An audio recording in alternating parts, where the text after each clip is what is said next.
속상한 일이 많죠. 저도 요즘 속상한 일들이 많이 있습니다. 속이 상하는데 때로는 나이 들어가는 것도 속상해지더라고요. 여러분들은 그렇지 않습니까? 물론 우리가 신앙적으로 나이가 한 살 더 먹는다라는 것은 천국이 가까워지는 거고 하나님을 뵐 수 있는 날이 가까워졌기 때문에 신앙적으로는 기뻐할 수 있는데 현실이 그렇지 않더라고요. 나이가 한 살 더 먹으면서 불편해지는 것이 많아서 속상할 때가 많습니다. 어디를 가든지 이제 돋보기 챙겨야 되고요. 돋보기가 없으면 책도 이제 한 10분 정도밖에 읽지 못하고요. 조금 젊었을 때는 정말 세상의 모든 것들을 다 할 수 있었을 것 같았거든요. 근데 이제 나이가 조금 이제 들어가면서 내가 할 수 없는 것들이 많이 있구나. 때로는 무기력함을 느끼면서 속상할 때도 있고, 또 마음은 하고 싶은데 몸이 따르지 않는 그런 일들도 생겨나서 속상한 일들이 많습니다. 모든 것들이 뜻대로 또 계획대로 다 이루어져야 하는데 이제 나이가 들면서 이제 한계가 있구나, 이런 것들을 느낄 때마다 때로는 속이 많이 상해요. 이런 말들이 있더라고요. 속상하면 속상한다. 참 한국 사람들 말 잘 지어내죠. 속상하면 속이 상한대요. 우리 속이 상하지 않기 위해서는 속상한 일이 없어야 되는데 속상하기 때문에 우리의 속이 많이 상해 있는 것 같습니다. 많은 질병들 가운데 80%가 심인성 질환이라 그럽니다. 심인성 질환이라는 것은 마음으로부터 오는 질환이죠. 마음병입니다. 모든 질환의 80%가 마음으로부터 오는 그런 질병이라는 그런 이야기입니다. 스트레스가 많아요. 스트레스가 많기 때문에 속이 상하겠죠. 별의별 스트레스를 다 당하면서 가지면서 현대인들은 속상하고 또 속이 상하고 그런 채 하루하루를 살아가고 있지 않나, 그렇게 생각을 합니다. 물론 이 스트레스도 적당한 스트레스는 우리들에게 있어야 합니다. 또 적당한 긴장들은 우리들이 늘 있어야 합니다. 이것이 우리들에게 유익을 줄 때가 많이 있어요. 그런데 나쁜 스트레스, 우리의 속이 상할 정도의 스트레스, 이것은 우리가 관리해야 하고 이 스트레스는 우리가 극복을 해야 됩니다. 여러분들은 스트레스, 속상하는 이런 스트레스가 있을 때 어떻게 그 스트레스를 해소하고 있습니까? 꾹 참고 있습니까? 아니면 예수 믿지 않았을 때처럼 소주 한 잔 먹고 스트레스를 해소합니까? 여러분의 스트레스 해소 방법은 과연 무엇이에요?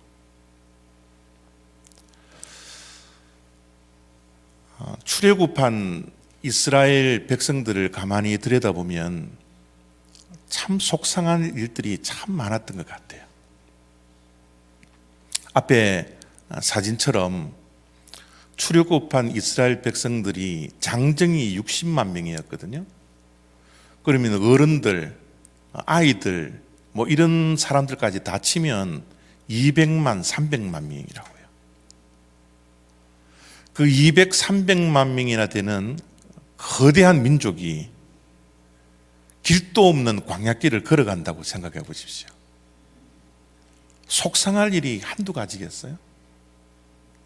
그 당시에 스트레스라는 단어가 없어서 그렇지 얼마나 많은 스트레스가 그들에게 있었겠습니까?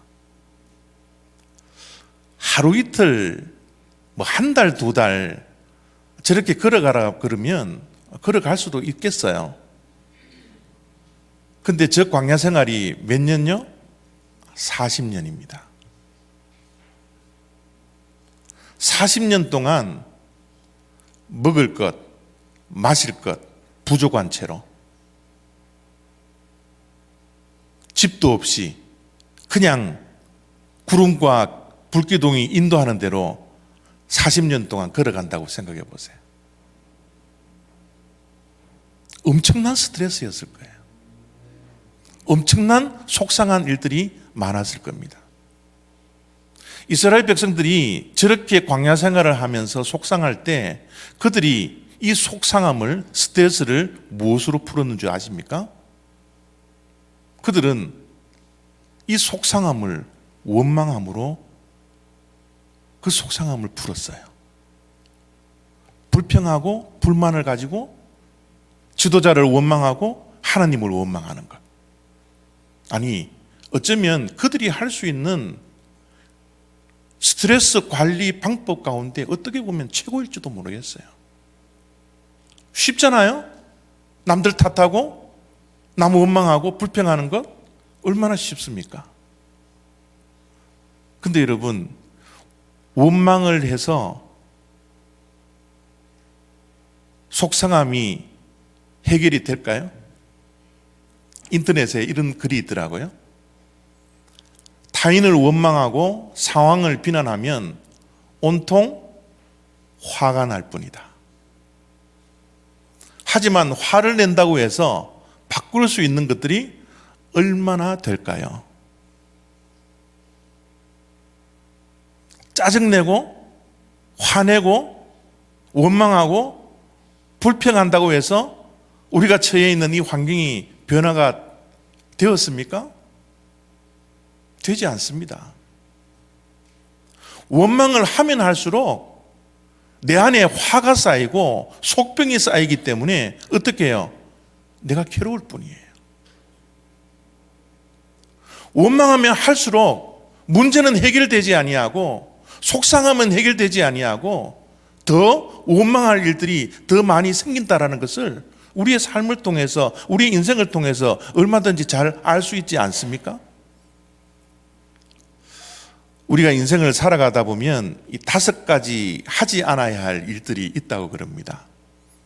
그 5가지 가운데 무엇이 있나 그러면 원망, 자책, 현실 부정, 궁상덤, 조급함.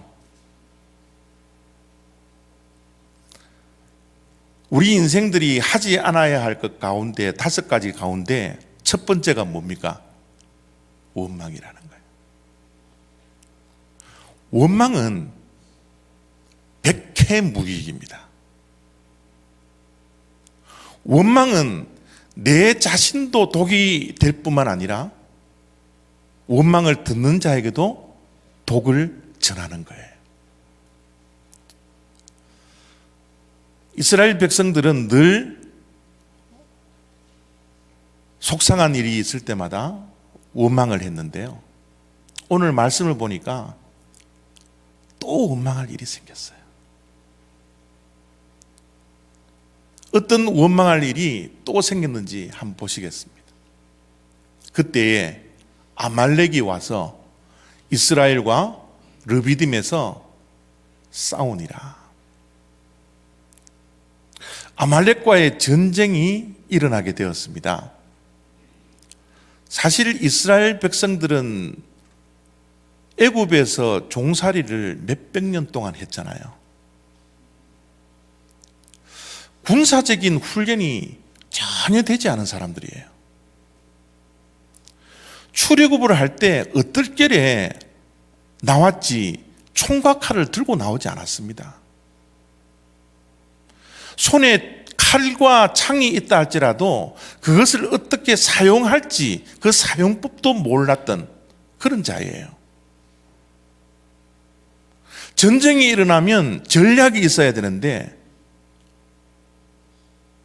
이스라엘 백성들에게는 전략을 짤 그런 훈련받은 사람이 한 명도 없었습니다.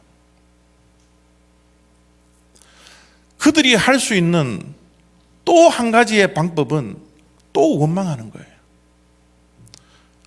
우리를 어떻게 하려고 이렇게 전쟁을 일으키느냐고. 우리가 하나님께서 적과 꿀이 흐르는 땅에 하루라도 더 빨리 가야 하는데 왜 우리들에게 전쟁을 하게 해서 우리들이 이렇게 광야에서 죽게 하느냐고. 그렇게 원망할 수 있는데요. 오늘 말씀을 보니까 이스라엘 백성들이 이 아말렉과의 전쟁에서는 그들이 이때까지 했던 원망을 한 번도 하지 않아요. 대신 모세가 이렇게 이야기를 합니다. 모세가 여호수아에게 이르되 우리를 위하여 사람들을 택하여 나가서 아말렉과 싸우라. 내일 내가 하나님의 지팡이를 손에 잡고 산 꼭대기에 서리라. 여러분, 사실 이스라엘 백성들도 원망이 많이 있었겠지만 정말 원망해야 할 사람은 모세이지 않습니까? 하나님께서 내가 능력이 없어서 출애굽을 시키러 애굽에 들어가지 않겠다라고 몇 번이나 하나님께 안 하겠다고 이야기했거든요. 그런데 하나님께서 모세를 보내셨잖아요. 그러면 출애굽을 시켰던 리더라면 몇백만 명이나 되는 저 이스라엘 백성들을 안전하게 인도할 수 있도록 하나님께서 형통한 길을 제시해 주셔야 되지 않습니까? 근데 이게 뭐예요? 왜 전쟁이 일어나느냐고요? 왜 싸움이 일어나느냐고요? 안 그래도 먹을 것 없어서 원망받고 마실 것 없어서 사람들이 다 자기만 보고 원망하고 있는데 이제 전쟁이 일어나서 사랑하는 사람들이 죽어가는 그 모습을 보아야 되는데 하나님 이럴 수 있습니까? 지도자로서 얼마든지 하나님께 원망하고 불평불만 할 수 있었을 거예요. 정말 속상한 사람은 몇백만 명의 리더인 모세일 수 있었습니다. 그런데 모세가 선택하는 것은 원망이 아니에요. 원망할 수 있었음에도 불구하고 원망하지 아니하고 모세는 무엇을 합니까? 산에 올라가는 거예요. 산꼭대기에 왜 올라가요? 기도하러 올라가죠. 모세가 선택한 것은 원망이 아니라 기도를 선택합니다. 원망으로 이 속상함을 해소하려고 하는 것이 아니라 이제 하나님 앞에 나가 기도로 승부를 거는 이 선택을 모세가 하고 있더라는 것이죠. 자, 앞에 그림이 참 마음에 들지 않아요. 왜냐하면 성경 말씀과 다른 그림이거든요. 왜 다른 그림이에요? 모세의 손에는 하나님의 지팡이가 들려 있어야 합니다. 그죠? 산꼭대기에 올라갈 때 모세는 무엇을 들고 가요? 하나님의 지팡이를 손에 잡고 산꼭대기에 서리라.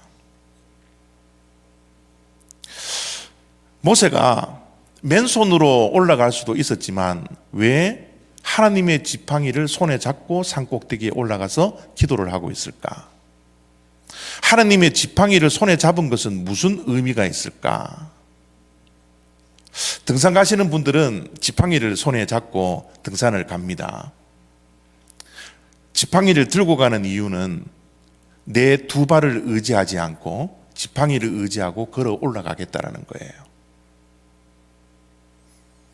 지금 기도하러 하나님의 지팡이를 손에 잡고 산꼭대기 올라가는 모세의 마음에는 어떤 마음이 있어요? 이제 하나님만 의지해야겠습니다.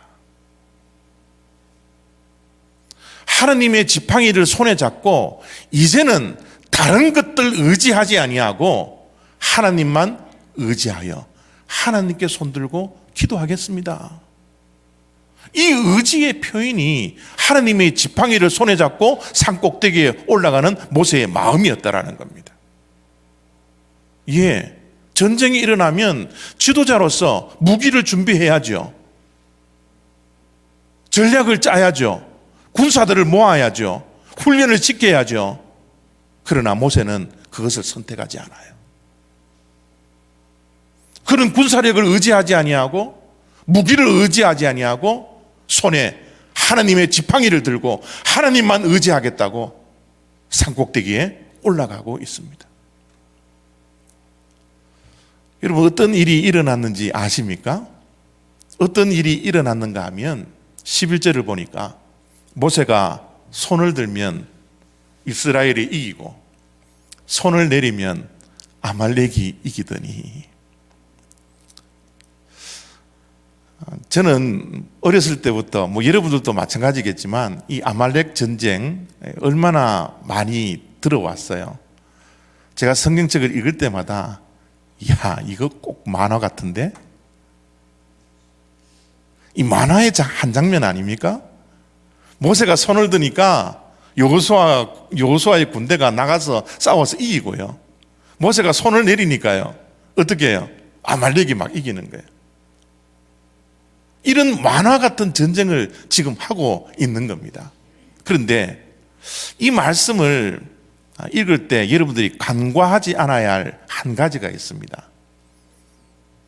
그 한 가지가 뭐냐 하면 모세의 나이입니다. 출애굽을 했을 때 모세는 80세입니다. 80세의 노인이에요. 육신의 한계를 분명히 갖고 있었던 노인입니다. 손을 들면 앞에서 이스라엘 백성들이 승리하고 있는 것을 눈에 보고요, 손을 내리면 이스라엘이 패배해서 사랑하는 사람들이 죽어가고 있는 그 모습을 눈으로 생생히 보고 있습니다. 그러나 이제 80세 노인이기 때문에 손이 계속 올라가 있지를 않는 거예요. 육신의 한계가 와서 이제 손을 내릴 수밖에 없는 겁니다. 손을 내릴 때마다 사람들이 죽어가고 이스라엘 백성들이 패배하는 그 모습을 볼 때마다 모세의 마음에는 얼마나 속상함이 있었겠어요? 얼마나 스트레스가 있었겠습니까? 마음은 손을 들고 싶은데 손이 점점 내려와서 패배하고 있는 그 모습을 보면서 자신의 무기력함을 얼마나 많이 느끼고 있겠습니까? 80세의 노인이 육신의 한계를 얼마나 많이 느끼고 있겠어요. 그런데 모세는요, 이 육신의 한계를 넘어서서 기도를 합니다. 기도는 자기 자신의 한계를 넘어설 수 있는 능력을 주는 것이거든요. 어떻게 한계를 넘어가는지 한번 보도록 하겠습니다. 12절입니다. 모세의 팔이 피곤함에, 여러분 당연하죠. 80세 노인이에요. 손을 들었는데 맨손을 들고 있지 않습니다. 무거운 지팡이를 또 들고 있는 거예요. 얼마나 피곤해서, 얼마나 힘들어서 손이 점점 내려오겠어요. 그런데요, 이 육신의 한계를 극복할 수 있는 비밀이 바로 그 다음부터 있습니다. 아론과 훌이 한 사람은 이쪽에서 한 사람은 저쪽에서 모세의 손을 붙들어 올렸더니 그 손이 해가 지도록 내려오지 아니한지라. 육신의 한계를 가지고 있어서 손을 내릴 수밖에 없는 피곤함과 지침이 그에게 있었지만 끝까지 손을 들게 한, 끝까지 기도를 하게 한 기도의 동역자들이 있었던 거예요. 아론과 훌과 함께하는 세겹줄의 기도가 아니었더라면 모세의 손은 점점점 내려왔습니다. 손을 들 수 있는 능력도 힘도 그에게는 없었을 거예요. 그러나 아론이 한 손을 들고 받쳐들고 훌이 한 손을 받쳐들었기 때문에 모세는 손을 내리지 않고 계속 기도할 수 있었던 겁니다. 아론은요, 모세의 형입니다. 4살 많은 형이에요.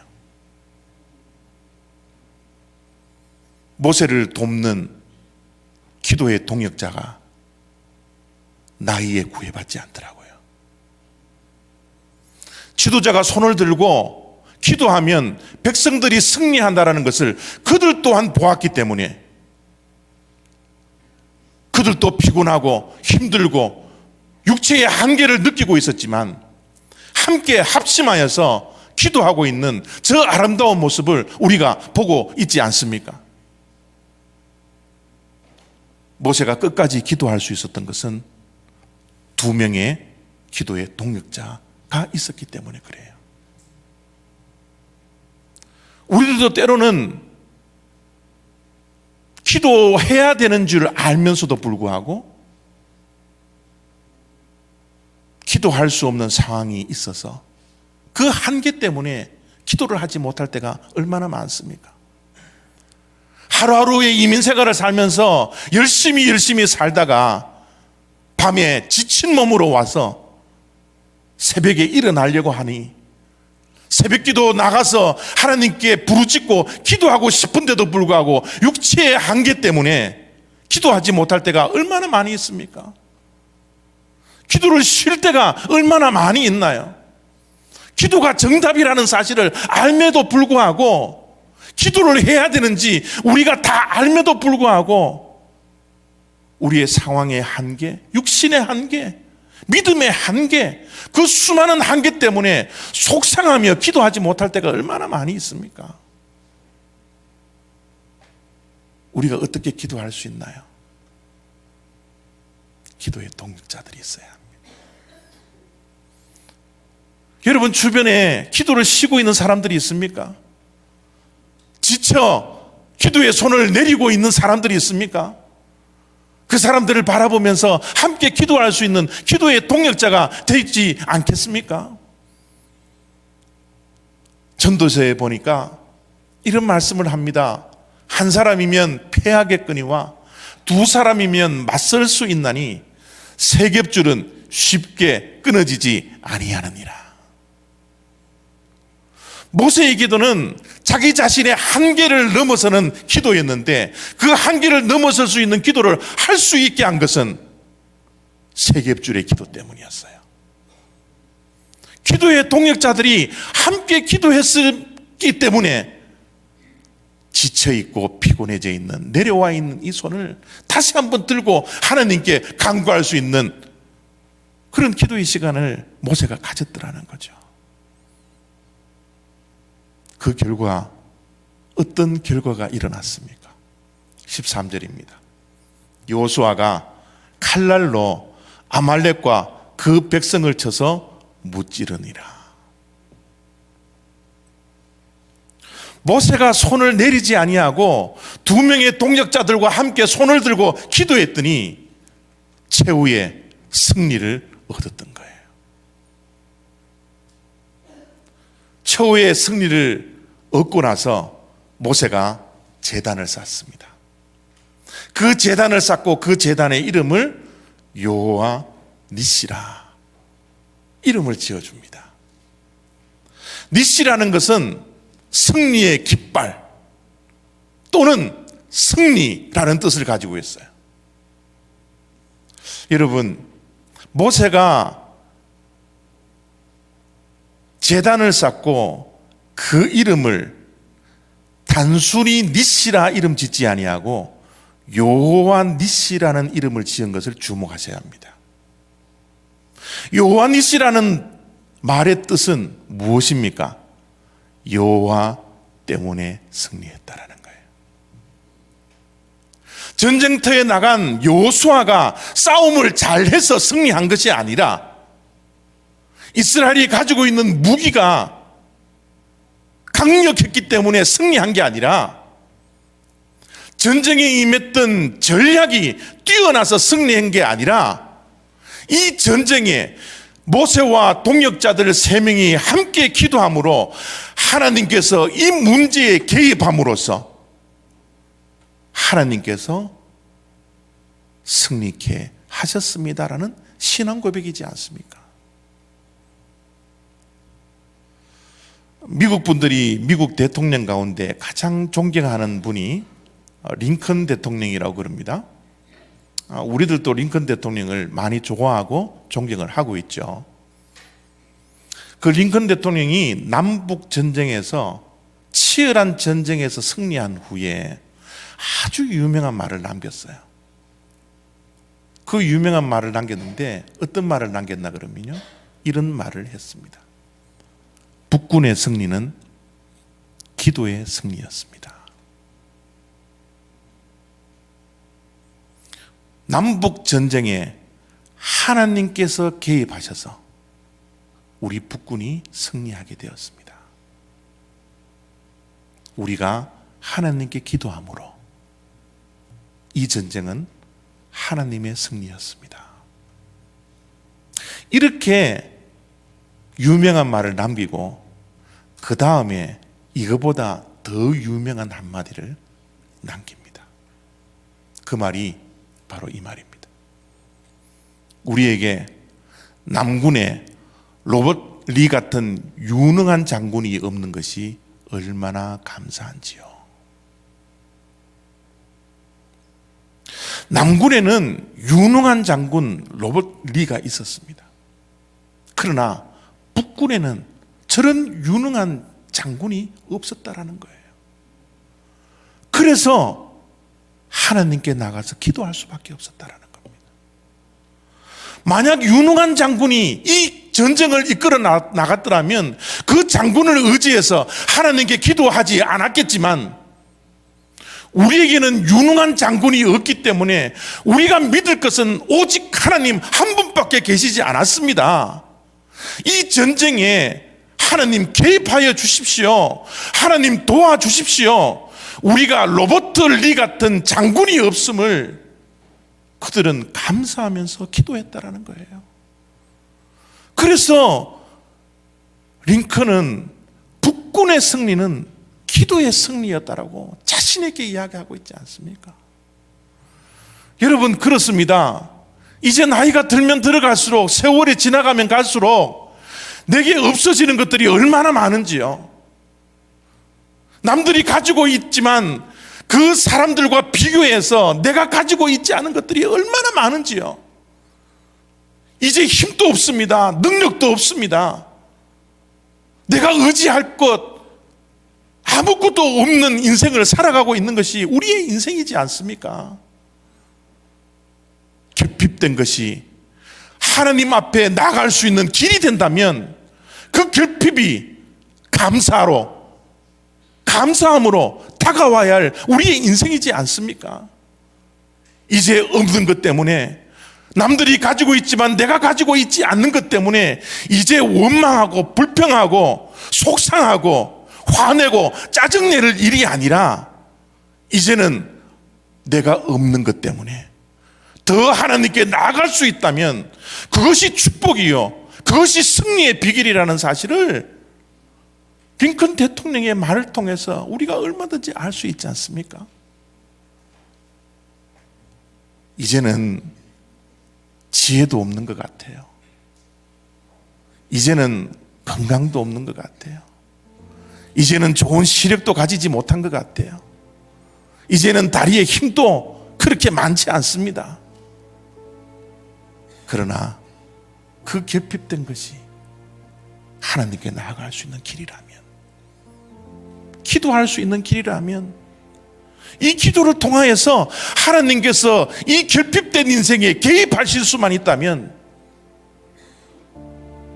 바로 승리가 저와 여러분의 것이지 않습니까?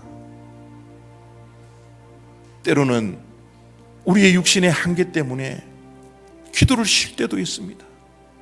기도를 멈출 때도 있습니다. 기도의 팔을 들지 못할 때도 있습니다.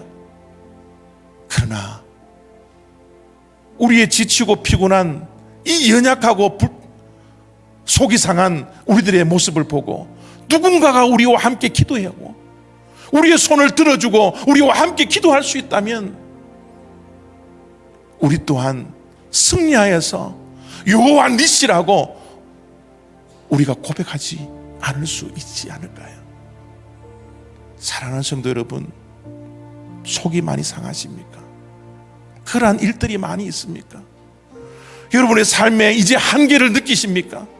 남들이 가지고 있는 것 이제 내가 없어서 더 짜증나고 더 속상한 일들이 더 많아집니까? 예, 그때가 기도할 때입니다. 그때가 하나님께 나아갈 때예요. 원망하지 마다고, 탓하지 말고, 불평불만하지 말고, 모세가 기도를 선택하여 승리를 쟁취했던 것처럼 우리 올리브교회 성도님들 한 분 한 분이 이제 다른 것 선택하지 말고 하나님의 지팡이를 손에 붙들고 산꼭대기에 올라가 하나님만 바라보며 모든 시선을 주님께 드려서 기도하지 않으시겠습니까? 지금이 바로 그때입니다. 지금이 기도할 때입니다. 여러분이 한계를 느꼈을 때 하나님께서 반드시 내 인생에 개입해 주셔야 할 때, 그때가 기도할 때임을 잊지 않는 저와 여러분 다 되시기를 부탁합니다. 기도하겠습니다.